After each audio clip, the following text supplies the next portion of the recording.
Hello dear friends, welcome to Ram wealth. నా పేరు రామ్, నేను సిఎఫ్ఏ చార్టర్ హోల్డర్ని. ఈ సెషన్లో మనం సెన్సెక్స్ నిఫ్టీ గురించి డిస్కస్ చేద్దాము. History of Sensex and Nifty, అలానే సెన్సెక్స్ అంటే ఏంటి, నిఫ్టీ అంటే ఏంటి, దేన్ని రిప్రజెంట్ చేస్తాయి, వీటిల్లో ఎలాంటి ఇండస్ట్రీ కాంపోజిషన్ ఉంటుంది, అంటే ఎలాంటి ఇండస్ట్రీస్ కాంబినేషన్ ఉంటుంది ఈ సెన్సెక్స్ కంపెనీస్లో, అలానే ఏమేమి కంపెనీస్ ఉన్నాయి సెన్సెక్స్ నిఫ్టీలో, అలానే 5 ఇంపార్టెంట్ ఫ్యాక్టర్స్ ఏవైతే స్టాక్ మార్కెట్స్ని పెరగడానికి కానీ తగ్గడానికి కానీ దోహదం చేస్తాయో ఈ పాయింట్స్ అన్ని కూడా మనం డీటెయిల్గా డిస్కస్ చేయొచ్చు. ముందుగా history of Sensex and Nifty గురించి చూద్దాము. సెన్సెక్స్ వచ్చేసి 1986లో బాంబే స్టాక్ ఎక్స్చేంజ్ స్టార్ట్ చేసింది, 100 points as a base value. So Sensex వచ్చేసి సెన్సిటివ్ అలానే ఇండెక్స్, ఈ 2 పదాల కాంబినేషన్తో సెన్సెక్స్ అనే వర్డ్ ఫ్రేమ్ చేశారు. సెన్సెక్స్లో 30 కంపెనీస్ ఉంటాయి. ఈ 30 కంపెనీస్ ఏవైతే పెరిగినాయో తగ్గినాయో వాటి యావరేజే సెన్సెక్స్ వాల్యూ పెరగటం తగ్గటంగా ఎవ్రీడే చూపిస్తుంటారు. బాంబే స్టాక్ ఎక్స్చేంజ్లో మిగతా ఇండెక్సెస్ కూడా ఉన్నాయి. మిడ్ క్యాప్ ఇండెక్స్ కానీ, స్మాల్ క్యాప్ ఇండెక్స్ కానీ, అలానే బ్యాంక్స్ ఇండెక్స్ కానీ, ఫార్మా ఇండెక్స్ కానీ, ఇవన్నీ కూడా ఉన్నాయి. కానీ సెన్సెక్స్ అనేది మెయిన్ ఇండెక్స్, ఇది బెంచ్ మార్క్ ఇండెక్స్ అనమాట. ఇంకా నిఫ్టీ వచ్చేసి 1996లో 1000 పాయింట్స్తో నేషనల్ స్టాక్ ఎక్స్చేంజ్ స్టార్ట్ చేసింది. సో ఈ నిఫ్టీ కూడా national stock exchange bench mark index అనమాట. ఈ నిఫ్టీలో కూడా బ్యాంక్ నిఫ్టీ కానీ ఇలా వేరే ఇండెక్సెస్ కూడా ఉన్నాయి. నిఫ్టీలో 50 కంపెనీస్ ట్రేడ్ అవుతుంటాయి. ఈ 50 కంపెనీస్ ఎవ్రీడే పెరగటం తగ్గడం జరుగుతుంటుంది. యావరేజ్గా ఎంత పెరిగింది ఎంత తగ్గింది అన్నది నిఫ్టీ పెరగటం తగ్గటం లాగా చూపించడం జరుగుతుంది అనమాట. సో సెన్సెక్స్ నిఫ్టీ వేటిని రిప్రజెంట్ చేస్తాయి. ఆల్రెడీ మనం డిస్కస్ చేసినట్లుగానే సెన్సెక్స్లో 30 కంపెనీస్ ఉంటాయి, నిఫ్టీలో 50 కంపెనీస్ ఉంటాయి. ఈ ఇండెక్సెస్ ఇండియన్ కంపెనీస్ని, ఇండియన్ ఎకానమీని రిప్రజెంట్ చేస్తూ ఉంటాయి అనమాట. ఒక్కొక్క ఇండెక్స్లో డిఫరెంట్ ఇండస్ట్రీస్ కాంబినేషన్ ఉంటుంది. ఇప్పుడు సెన్సెక్స్ 30 కంపెనీస్లో బ్యాంక్స్ నుంచి కొన్ని కంపెనీస్ ఉంటాయి, ఫార్మాసిటికల్ నుంచి కొన్ని కంపెనీస్ ఉంటాయి, ఆయిల్ అండ్ గ్యాస్ నుంచి కొన్ని కంపెనీస్ ఉంటాయి, ఐటీ నుంచి కొన్ని కంపెనీస్ ఉంటాయి. అట్లా డిఫరెంట్ ఇండస్ట్రీని రిప్రజెంట్ చేస్తూ కొన్ని కంపెనీస్ ఉంటాయి. సో ఆ కంపెనీస్ ఆ పర్టికులర్ ఇండస్ట్రీ గ్రోత్ని రిప్రజెంట్ చేస్తూ ఉంటాయి అన్నమాట. ఈ ఇండెక్సెస్లో సెన్సెక్స్ కానీ నిఫ్టీ కానీ ఈ ఇండెక్సెస్లో సో ఏ బేసిస్ మీద కంపెనీస్ని సెలెక్ట్ చేసుకుంటారు, టాప్ కంపెనీస్ అంటే లార్జ్ క్యాప్ కంపెనీస్ మాత్రమే ఈ ఇండెక్సెస్లో సెలెక్ట్ చేసుకుంటారు based on their financial soundness, performance, అంటే ఇయర్లీ వాటి సేల్స్ కానీ నెట్ ప్రాఫిట్స్ కానీ ఎలా గ్రో అవుతున్నాయి ఆ పర్ఫార్మెన్స్ బేస్ చేసుకుని, అలానే డైలీ దాని స్టాక్స్ ట్రేడ్ అవుతున్నాయా లేదా అది కూడా చాలా ఇంపార్టెంట్ బేసిస్. లేటెస్ట్గా లిస్ట్ అయిన కంపెనీస్ అవి పెద్ద కంపెనీస్ అయినా కూడా ఈ ఇండెక్స్లోకి మినిమం 3 మంత్స్ అన్నా కూడా వాటి ట్రేడింగ్ వాల్యూమ్స్ చూస్తే కానీ తీసుకోరనమాట. సో ట్రేడింగ్ వాల్యూమ్స్ అన్నది చాలా ఇంపార్టెంట్ ఈ ఇండెక్స్లోకి తీసుకోవడానికి. ఎందుకంటే ఫర్ ఎగ్జాంపుల్ మనకు ఒక స్మాల్ క్యాప్ కంపెనీలో ఒక 10,000 షేర్స్ ఉన్నాయనుకోండి, మనం ఆ 10,000 షేర్స్ ఒకే రోజు అమ్మాలనుకోండి, దానివల్ల షేర్ ప్రైస్ 5 to 10% తగ్గే అవకాశం కూడా ఉంటుంది అనమాట. ఎందుకంటే 10,000 షేర్స్ కొనేవాళ్ళు ఉండకపోవచ్చు. ఆ షేర్ ప్రైస్ ఓన్లీ 2-3 వేలు మాత్రమే డైలీ కొనటం అమ్మటం జరుగుతుంది అనుకోండి, 10,000 షేర్స్ అమ్మటం వల్ల షేర్ ప్రైస్ బాగా తగ్గే అవకాశం కూడా ఉంటుంది అనమాట.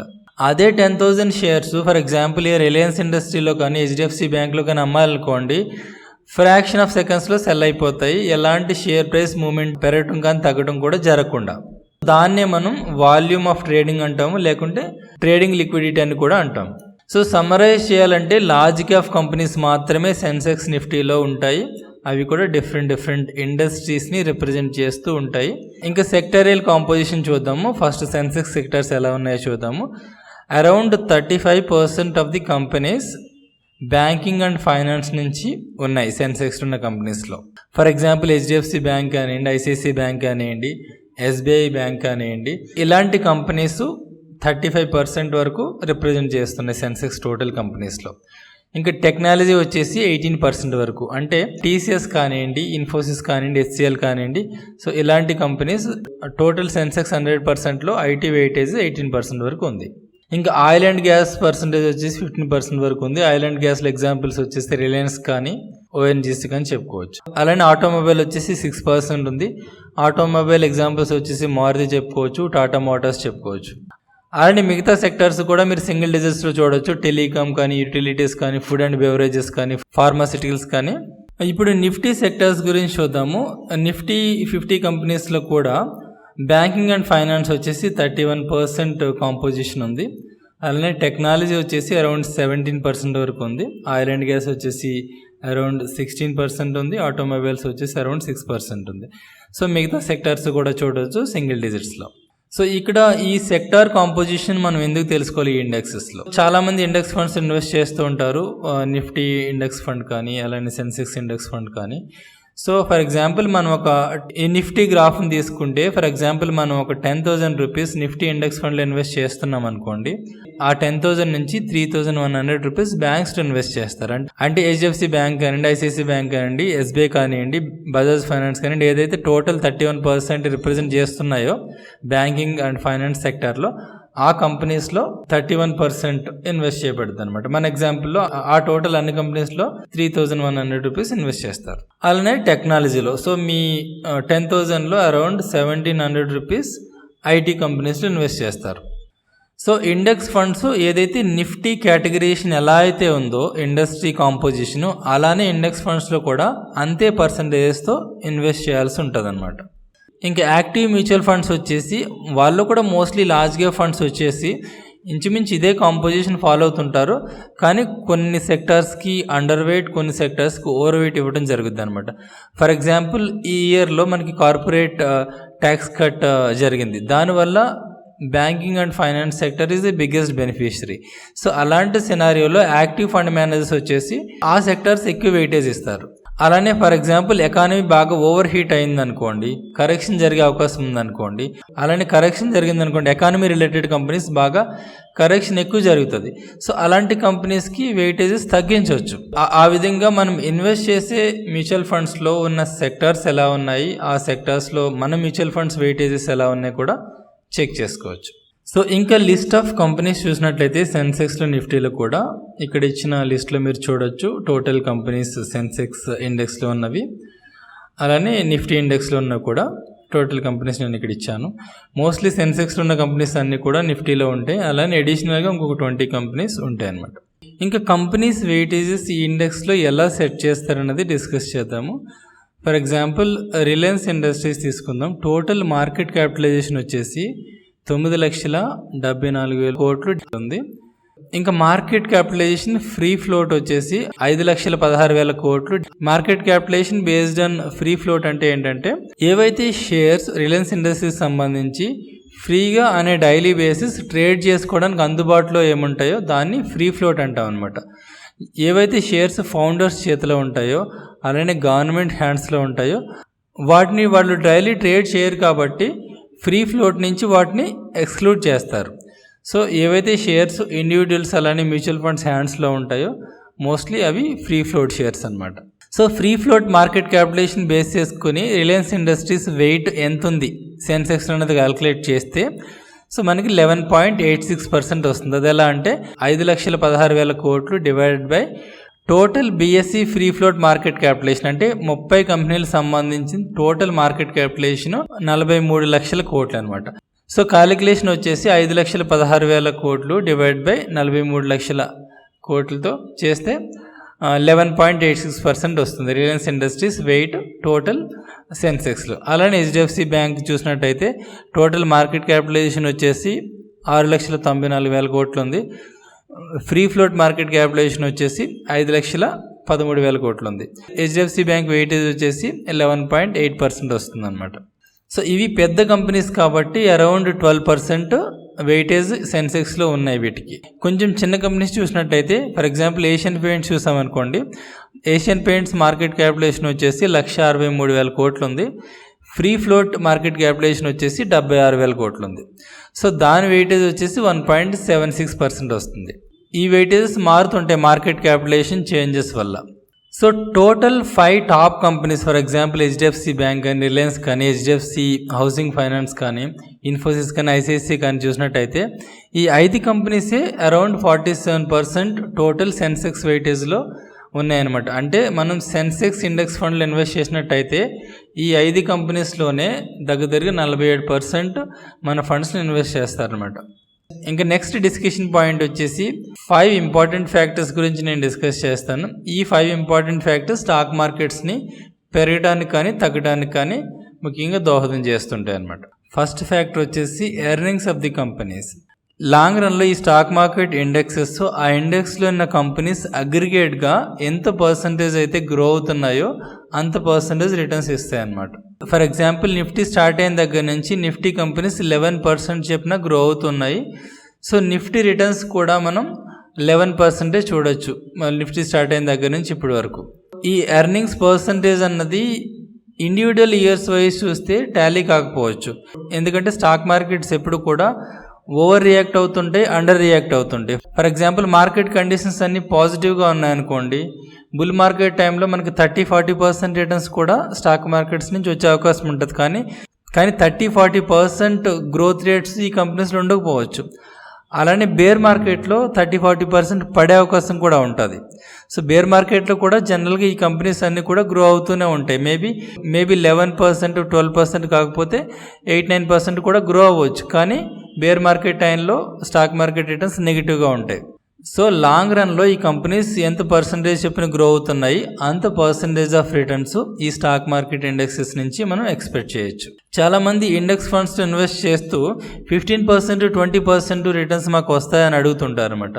లాంగ్ రన్లో అది పాసిబుల్ కాకపోవచ్చు. సో ఎందుకంటే ఇండెక్స్ కంపెనీస్ 12-11% గ్రో అవుతున్నప్పుడు లాంగ్ రన్లో ఇండెక్స్ ఫండ్స్ నుంచి మనకి 18-20% రిటర్న్స్ రాకపోవచ్చు. ఇంకా ఎకానమీ పాయింట్ ఆఫ్ వ్యూ ఆలోచిస్తే జీడిపి అనేది one of the important factor, country గ్రోత్ని ఇండికేట్ చేస్తుంది. ఇండియన్ జీడిపి గ్రోత్ రేట్ చూసినట్టయితే 7 to 7.5% ఉంటుంది లాంగ్ రన్లో. ఈ లాస్ట్ 2-3 క్వార్టర్స్లో జీడిపి బాగా తగ్గింది, బట్ లాంగ్ రన్లో చూసినట్టయితే 7 to 7.5% మనం ఎక్స్పెక్ట్ చేయొచ్చు గోయింగ్ ఫార్వర్డ్ కూడా. సో దాన్ని రియల్ జీడిపి అంటాము. దానికి ఇన్ఫ్లేషన్ యాడ్ చేసుకున్నాం అనుకోండి, ఇండియన్ ఇన్ఫ్లేషన్ రీసెంట్ ఇయర్స్లో 4 to 5% ఉంటుంది. దాన్ని యాడ్ చేసుకుంటే జీడిపికి మనకి నామినల్ జీడిపి వచ్చేసి 11 to 12% రావచ్చు. సో మీరు స్టాక్ మార్కెట్ రిటర్న్స్ కూడా లాంగ్ రన్లో జీడిపిని ఫాలో అవుతుంటాయి అనమాట. దగ్గరగా జీడిపి లాంగ్ రన్లో నామినల్ జీడిపి ఎంత ఉందో దానికి స్టాక్ మార్కెట్ రిటర్న్స్ కూడా ఈక్వల్ అయ్యే ఛాన్స్ ఉంటుంది. సింపుల్ లాజిక్ ఏంటంటే జీడిపి 12% గ్రో అవుతున్నప్పుడు ఇండియన్ కంపెనీస్ కూడా ఆ రేంజ్లో గ్రో అయ్యే ఛాన్స్ ఉంటుంది. కాబట్టి స్టాక్ మార్కెట్ రిటర్న్స్ కూడా మనం ఆ రేట్ ఆఫ్ రిటర్న్ ఎక్స్పెక్ట్ చేయొచ్చు. సో ఇంకొక ఎగ్జాంపుల్ తీసుకున్నట్టయితే చైనా జీడిపి లాస్ట్ 2 years నుంచి తగ్గుతూ వస్తుంది. ఇంతకుముందు వాళ్ళది 8-9% ఉండేది, ఇప్పుడు 6-6.5% దగ్గరికి తగ్గిపోతూ వస్తుంది. సో దాని ఎఫెక్ట్ స్టాక్ మార్కెట్ రిటర్న్స్ మీద చాలా ఎక్కువ పడింది. లాస్ట్ 3 years నెగిటివ్ రిటర్న్స్ ఉన్నాయి వాళ్ళకి. సో గ్లోబల్ ఇన్వెస్టర్స్ ఎవరైతే ఉంటారో ఫారిన్ ఇన్స్టిట్యూషనల్ ఇన్వెస్టర్స్, వాళ్ళు ఈ జీడిపి రేట్స్ని, ఇన్ఫ్లేషన్ రేట్స్ని పారామీటర్స్గా తీసుకుంటారన్నమాట ఒక ఎకానమీలో ఇన్వెస్ట్ చేసే ముందు. థర్డ్ పాయింట్ వచ్చేసి physical policies of the government. వీటికి ఎగ్జాంపుల్స్ ఏంటంటే జిఎస్టీ చెప్పుకోవచ్చు, కార్పొరేట్ ట్యాక్స్ రేట్ కట్ కూడా చెప్పుకోవచ్చు. Recent example corporate tax rate cut చూసినట్టయితే 35% నుంచి 25% వరకు ఎగ్జిస్టింగ్ కంపెనీస్కి ట్యాక్స్ రేట్లు తగ్గించారు. సో దానివల్ల చాలా కంపెనీస్ బెనిఫిట్ పొందుతున్నాయి అనమాట. ముఖ్యంగా బ్యాంకింగ్ ఇండస్ట్రీ చాలా బెనిఫిట్ పొందుతుంది. దానివల్ల రీసెంట్ పర్ఫార్మెన్స్ అబ్జర్వ్ చేసినట్లయితే లాస్ట్ 3-4 monthsలో బ్యాంక్ ఇండెక్స్ చాలా పెరిగింది. అలానే ఇండివిజువల్ బ్యాంక్ షేర్స్ కూడా చాలా పెరిగాయి అనమాట. సో గవర్నమెంట్ పాలసీస్ చాలా ఎఫెక్ట్ చూపిస్తాయి అనమాట స్టాక్ మార్కెట్ రిటర్న్స్ మీద. ఇంకా 4th పాయింట్ వచ్చేసి monetary policies of the central bank. మనకి ఇండియన్ సెంట్రల్ బ్యాంక్ వచ్చేసి ఆర్బీఐ తీసుకునే మానిటరీ పాలసీస్, ముఖ్యంగా ఇంట్రెస్ట్ రేట్ చేంజెస్ కానీ, ఇన్ఫ్లేషన్ని కంట్రోల్ చేయడానికి ఇంట్రెస్ట్ రేట్లు పెంచడం కానీ, లేకుంటే ఎకానమీని గ్రోత్ ట్రాక్లోకి తీసుకురావడానికి ఇంట్రెస్ట్ రేట్లు తగ్గించడం కానీ, సో ఇలాంటివన్నీ కూడా చాలా ఎఫెక్ట్ ఉంటుంది ఎకానమీ మీద. ఫర్ ఎగ్జాంపుల్ ఆర్బీఐ ఇంట్రెస్ట్ రేట్లు తగ్గించింది అనుకోండి, హౌసింగ్ లోన్ ఇంట్రెస్ట్ రేట్లు తగ్గుతాయి. సో చాలామంది హౌసెస్ కొనడానికి ఇంట్రెస్ట్ చూపిస్తారు. సో దానివల్ల హౌసింగ్ సెక్టర్ గ్రో అవుతుంది. హౌసింగ్ సెక్టర్లో పనిచేసే ఇండస్ట్రీస్ గ్రో అవుతాయి. ఫర్ ఎగ్జాంపుల్ సిమెంట్ కానివ్వండి, స్టీల్ కానివ్వండి, హౌసింగ్ సెక్టర్లో పనిచేసే లేబర్కి వర్క్ దొరుకుతుంది. సో ఇలా ఎకానమీ మూవ్ అవుతుంటుంది అనమాట ఈ సెంట్రల్ బ్యాంక్ డెసిషన్స్ వల్ల. అలానే ఇంకొక రకంగా చూస్తే ఎప్పుడైతే ఇంట్రెస్ట్ రేట్లు తగ్గుతున్నాయో కంపెనీస్ తక్కువ ఇంట్రెస్ట్ రేట్కి లోన్లు తీసుకునే అవకాశం ఉంటుంది. సో ఆ తీసుకున్న లోన్స్ కంపెనీ ఎక్స్పాండ్ చేయడానికి యూజ్ చేస్తారు. సో ఆ ఎక్స్పాన్షన్ వల్ల చాలా మందికి ఎంప్లాయ్మెంట్ దొరుకుతుంది. సో వాళ్ళకి శాలరీస్ వస్తాయి, దాన్ని వాళ్ళు మళ్ళీ ప్రొడక్ట్స్ కొనడానికి యూజ్ చేస్తుంటారు. సో ఇలా అగైన్ ఎకనామిక్ మూవ్మెంట్ స్టార్ట్ అవుతుంది అనమాట. సో ఈ ఇంట్రెస్ట్ రేట్లు పెంచడం తగ్గించడం అనేది చాలా కీ రోల్ ప్లే చేస్తుంటుంది ఎకానమీలో. ఇంకొచ్చేసి 5th point political stability, geographical issues. First political stability గురించి చూద్దాము. మనకు 2014లో BJP government stable government form అయిన తర్వాత 2014లో ఇట్ సెల్ఫ్ మార్కెట్ రిటర్న్స్ అంటే సెన్సెక్స్ నిఫ్టీ లెవెల్లోనే 30% పైనే రిటర్న్స్ ఇచ్చింది. So mid and small cap companies అయితే 50-60% రిటర్న్స్ కూడా ఇచ్చాయన్నమాట.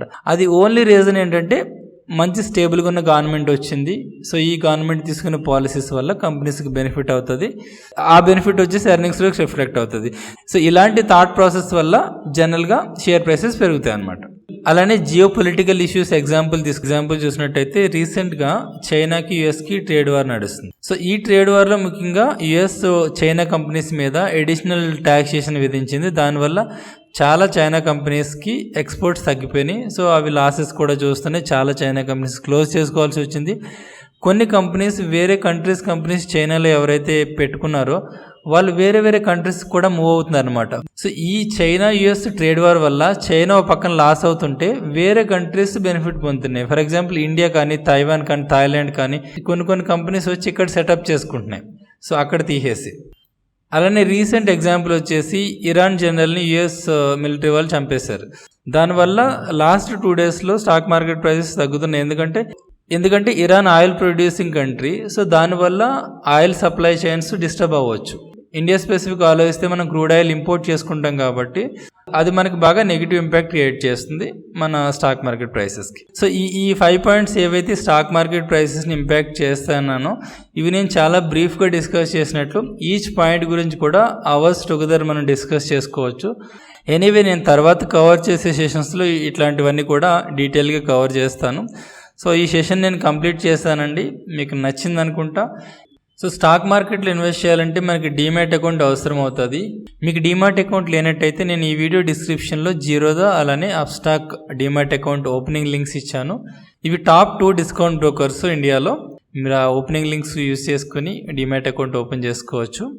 సో మీరు ఇంకా నా యూట్యూబ్ ఛానల్కి సబ్స్క్రైబ్ చేయనట్లయితే సబ్స్క్రైబ్ చేయండి. ఇలాంటి ఫైనాన్షియల్ కాన్సెప్ట్స్ మీద నేను రెగ్యులర్గా మాట్లాడుతుంటాను. మీకు ఖచ్చితంగా యూజ్ అవుతాయి.